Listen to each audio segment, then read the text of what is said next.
Hello guys, कैसे हैं आप सब। आशा करता हूँ कि आप सब ठीक ही होंगे और अच्छे तरीके से आप लोग पढ़ाई कर रहे होंगे। उम्मीद है कि आप ज़रूर बिहार बोर्ड में टॉप करेंगे और आशा करता हूँ कि मैं भी अपना फ़र्ज निभाऊँ। और आज आप लोग के लिए मैं संस्कृत का 30 ऑब्जेक्टिव लेकर आया हूँ। 30 ऑब्जेक्टिव यह मंगलम पाठ से संकलित है और देखेंगे कि आप लोग कितना जवाब दे सकते हैं। तो आप अपना जवाब कमेंट बॉक्स में भरते जाइए और मैं पहला क्वेश्चन स्टार्ट करता हूं। पहला क्वेश्चन है कि सत्यमेव जयते किस उपनिषद से संकलित है। सत्यमेव जयते ये जो मंत्र है यह किस उपनिषद से संकलित है। पहला ऑप्शन है ईशावास्योपनिषद, मुंडकोपनिषद, कंठोपनिषद और श्वेताश्वर उपनिषद। तो इसका जो सही जवाब होगा आप कमेंट बॉक्स में कमेंट कीजिए। तो इसका जो सही जवाब होगा वो हो जाएगा ऑप्शन नंबर ए, अर्थात हो जाएगा ईशावास्य उपनिषद। पहला का जो आंसर होगा वो हो जाएगा ऑप्शन नंबर ए। तो चलिए क्वेश्चन नंबर 2। क्वेश्चन नंबर 2 कहता है किसकी जीत नहीं होती है। आप सबको बताना है कि किसकी जीत नहीं होती है। ऑप्शन है सत्य की, धर्म की, असत्य की और शक्ति की। इस चारों में से आप सबको बताना है कि किसकी जीत नहीं होती है। तो याद रखना दोस्तों कि असत्य की जीत नहीं होती है, असत्य की जीत नहीं होती है लेकिन सत्य की जीत हो जाती है। अगला क्वेश्चन है क्वेश्चन नंबर 3। क्वेश्चन नंबर 3 है छोटे से भी छोटा और बड़े से बड़ा क्या होता है। छोटे से भी छोटा और बड़े से भी बड़ा क्या होता है। तीसरा का आप सबको जवाब बताना है कि छोटे से भी छोटा और बड़े से बड़ा क्या होता है। तो तीसरा का जो आंसर होगा वो आप कमेंट बॉक्स में लिखिए, छोटे से भी छोटा और बड़े से बड़ा क्या होता है। तो इसका जो आंसर हो जाएगा वो हो जाएगा आत्मा, यानी कि 3 का ऑप्शन सी हो जाएगा, 3 का ऑप्शन सी। चलिए नेक्स्ट क्वेश्चन पर चलते हैं। Question number 4।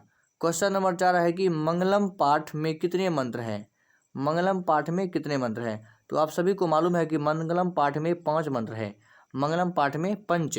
तो इसका जो सही जवाब होगा वो हो जाएगा 5। चलिए क्वेश्चन नंबर 5 पर चलते हैं। क्वेश्चन नंबर 5 कहता है कि सत्य का मुंह किस पात्र से ढका हुआ है। सत्य का मुंह किस पात्र से ढका हुआ है। तो इसका जो सही जवाब होगा वो हो जाएगा ऑप्शन नंबर ए, अर्थात हिरणमय पात्र से। हिरणमय पात्र से सत्य का मुंह ढका हुआ है। Question number 6। क्वेश्चन नंबर 6 कहता है कि हिरणमयन पात्रन दृष्टये किस मंत्र से यह किस मंत्र से उद्धृत है। हिरणमयन पात्रन दृष्टये यह किस उपनिषद से उद्धृत है। आप अपना जवाब कमेंट बॉक्स में दीजिए। तो इसका जो सही जवाब होगा वो हो जाएगा ईशावास्य उपनिषद। इसका जो सही जवाब होगा वो हो जाएगा ईशावास्य उपनिषद। नेक्स्ट क्वेश्चन है महान से भी महान क्या होता है। महान से भी महान क्या होता है। तो इसका जो सही जवाब होगा वो हो जाएगा आत्मा।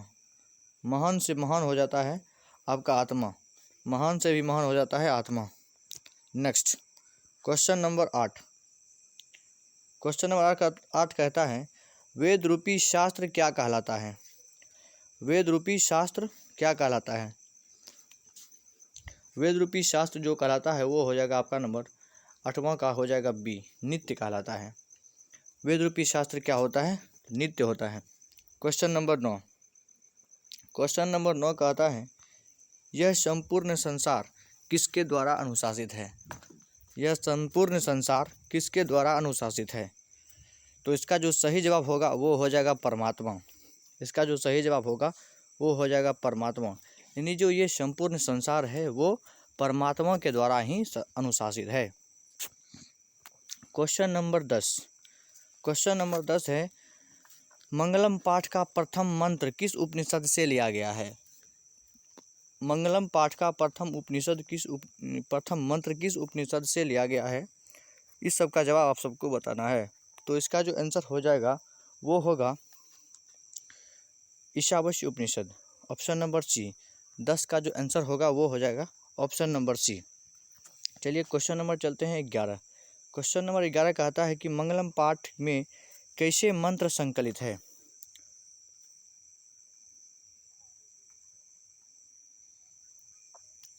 मंगलम पाठ में कैसे मंत्र संकलित है।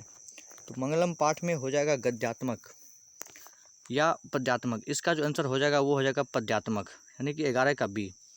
12 नंबर का आप जवाब दीजिए। मंगलम कहाँ से संकलित है। मंगलम कहाँ से संकलित है। तो इसका जो आंसर हो जाएगा वो हो जाएगा उपनिषद से। कहाँ से संकलित है। उपनिषद से संकलित है। नेक्स्ट फिर कहता है किसकी विजय नहीं होती है। किसकी विजय नहीं होती है। तो इसका जो आंसर हो जाएगा वो हो जाएगा असत्य की। किसकी विजय नहीं होती है। असत्य की विजय नहीं होती है। Next question number 14। Question number 14 कहता है कि वेदाहमेतम पुरुषम महांतम विद्यते अयनाय मंत्र किस उपनिषद से लिया गया है। वेदाहमेतम पुरुषम महांतम विद्यते अयनाय किस मंत्र से किस उपनिषद से लिया गया है। तो इसका जो सही जवाब होगा वो हो जाएगा श्वेताश्वतर उपनिषद से। श्वेताश्वतर उपनिषद से लिया गया है। 14 का ऑप्शन हो जाएगा B. Question number 15। Question number 15 कहता है कि अनोर्न्यान महतो महियान महिमान मात्मनः मंत्र किस उपनिषद से संकलित है। अनोर्न्यान महतो महिमान मात्मनः किस मंत्र से किस उपनिषद से संकलित है। तो 15 का जो सही जवाब हो जाएगा वो हो जाएगा कंठोपनिषद से। कंठोपनिषद से यह संकलित है। Question number 16। क्वेश्चन नंबर 16 कहता है कि जंतु के हृदय रूपी गुफा में क्या स्थित है। जंतु के हृदय रूपी गुफा में क्या स्थित है। तो जंतु को जो हृदय रूपी गुफा में है वो है आत्मा। जंतु के हृदय रूपी गुफा में क्या है। आत्मा स्थित है। अणु से भी छोटा कौन है। अणु से भी छोटा कौन है। तो वो है आत्मा। अणु से भी छोटा कौन है। आत्मा है। अणु से भी छोटा कौन है। आत्मा है। Question number 18। क्वेश्चन नंबर 18 कहता है देवलोक का मार्ग किससे प्राप्त होता है। देवलोक का मार्ग किससे प्राप्त होता है। तो इसका जो सही जवाब होगा वो हो जाएगा सत्य से। देवलोक का मार्ग किससे प्राप्त होता है। तो सत्य से प्राप्त होता है। क्वेश्चन नंबर चलते हैं 19। क्वेश्चन नंबर 19 आपके स्क्रीन पर उपनिषद में किस महिमा का वर्णन किया गया है। उपनिषद में किस महिमा का वर्णन किया गया है। तो इसका जो सही जवाब होगा वो होगा परम पुरुष की। परम पुरुष की महिमा का वर्णन किया गया है। फिर कहता है किसकी जय होती है, यानी कि किसकी जीत हो जाती है। तो इसका जो सही जवाब होगा वो हो जाएगा ऑप्शन नंबर ए, अर्थात सत्य की। किसकी जीत होती है, सत्य से। लेकिन आपसे यदि पूछ दे कि किसकी जय नहीं होती है, अर्थात किसकी जीत नहीं होती है, तब उस सिचुएशन में आप असत्य को टिक करेंगे। फिर अगला क्वेश्चन है बहती नदी कहाँ मिलती है। बहती नदी कहाँ मिलती है। बहती नदी कहाँ मिलती है। सरोवर, नदी, समुद्र या तालाब। तो आप सभी जानते हैं कि बहती नदी है जो है वो मिल जाती है समुद्र में। बहती नदी कहाँ मिल जाती है, समुद्र में मिल जाती है। नेक्स्ट उपनिषदों की कुल संख्या कितनी है। अगला क्वेश्चन कहता है कि ये जो उपनिषद है इसकी कुल संख्या कितनी है। तो आप सबको बताना है कि उपनिषद की संख्या कितनी है। तो इसकी जो संख्या है वो है 108। तो उपनिषदों की कुल संख्या कितनी है, 108। आप सब याद रखेंगे कि उपनिषदों की संख्या कितनी है, 108 है। उपनिषद कुल कितने हैं, 108 उपनिषद है। अगला क्वेश्चन है सत्य का खजाना कहाँ है। सत्य का खजाना कहाँ है। पृथ्वीलोक, देवलोक, इनमें से कोई नहीं, या नरकलोक। तो ये जो पृथ्वी का सत्य का जो खजाना है वो कहाँ है। सत्य का जो खजाना है वो है आपके पास देवलोक में। सत्य का जो खजाना है वो है देवलोक में। सत्य का खजाना कहाँ है, देवलोक में है। फिर कहता है सत्य से क्या प्राप्त होता है। सत्य से क्या प्राप्त होता है। तो सत्य से जो है देवलोक प्राप्त होता है। चलिए क्वेश्चन नंबर 25 पर चलते हैं। क्वेश्चन नंबर 25 आपके स्क्रीन पर है। कहता है आत्मा के गूढ़ रहस्य की किसमें व्याख्या की गई है।